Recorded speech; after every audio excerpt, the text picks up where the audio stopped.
Sage, your name is now associated with the World Championship. U23 World Championship is now yours. Yeah. How do you feel? I feel great. I mean, I don't even know what to say. I'm in shock right now. I'm just so happy I got it done, and I just got the job done. It was the work was put in months ago, and it was already done before that match started, and I just got it done. I just finished it. You were so emotional yesterday after your semifinal win, and you seem a little bit more composed here. I mean, like, what's the difference between winning that semifinals and then obviously this one? Was it more of the match and how it kind of went? Yeah, it was kind of just how the match went. Like, I was like, oh my goodness, like that just happened. I was like proud of myself, in shock with myself, and then this one, it's kind of like I knew I was gonna win it. I knew I was gonna dominate the whole match, and that's what I did. And I had kind of 6 minutes to take it all in. So it felt a lot yesterday. Like that was like almost the world final. How did you recompose and not lose focus for today? Right. I mean, honestly, I just stayed in it. I was kind of just like in shock, and I just stayed in the moment every day, and I focused on each moment and keeping my mindset right, keep telling myself positive things. I'm going to be a world champion. I'm going to be a world champion. That's positive self-talk.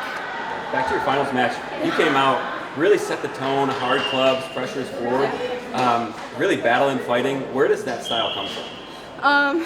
I like to call myself the female Aaron Pico because he beat my coach. You can watch it on YouTube.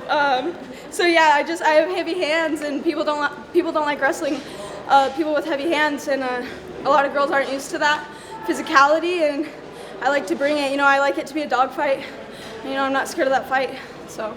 Yeah, you said off camera, tore your hamstring in the middle of the match. I think there was still maybe a minute or two to go. Yeah. Maybe take us through the final minute or two, knowing you're dealing with an injury. Yeah, I mean, it's honestly like in the moment you get that much adrenaline that you just don't really notice it. But I was feeling it. I sprawled on her.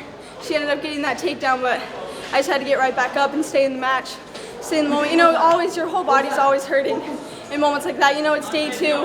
You've made weight twice.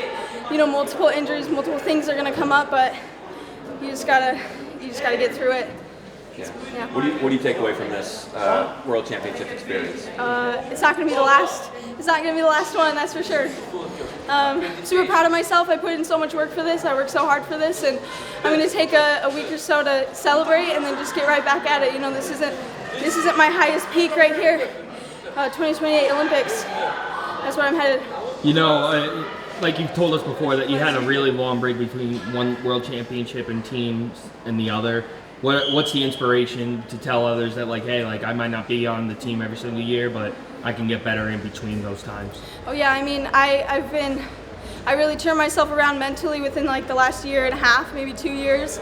It was a mindset switch where I just had to reevaluate my training and reevaluate, why am I doing this in the first place? And I had to make changes that put me on pace to get where I want to go. And that's a personal thing that you have to switch within yourself. Like, I'm going to make it happen. I'm going to set my priorities towards this goal, and it's never too late. I mean, a year and a half, I'm a completely different wrestler, and imagine me in 4 years. I'm super excited to see the wrestler I can become in 4 years, and yeah, it's never too late. You just gotta switch. You talk about changes that you have to make. What were specifically maybe the changes that you made to get to the level you're at now? I mean, mentally, I switched it to being more of like a self-accountability focus, where it's like I gotta hold myself to higher standards. No program's gonna do that for me. No person's gonna do that for me. It's all gonna be in myself, obviously. And you've heard it 100 times, but it's really got to be that switch that you make. And then obviously I switched over to my coach, Jake Short, and shout out to him. He's the best. It's his birthday today, so I got the gold medal for his birthday. And so yeah, he's got me progressing, just making milestone after milestone, technically, but mentally and personally, you just got to make those changes for yourself. Yeah.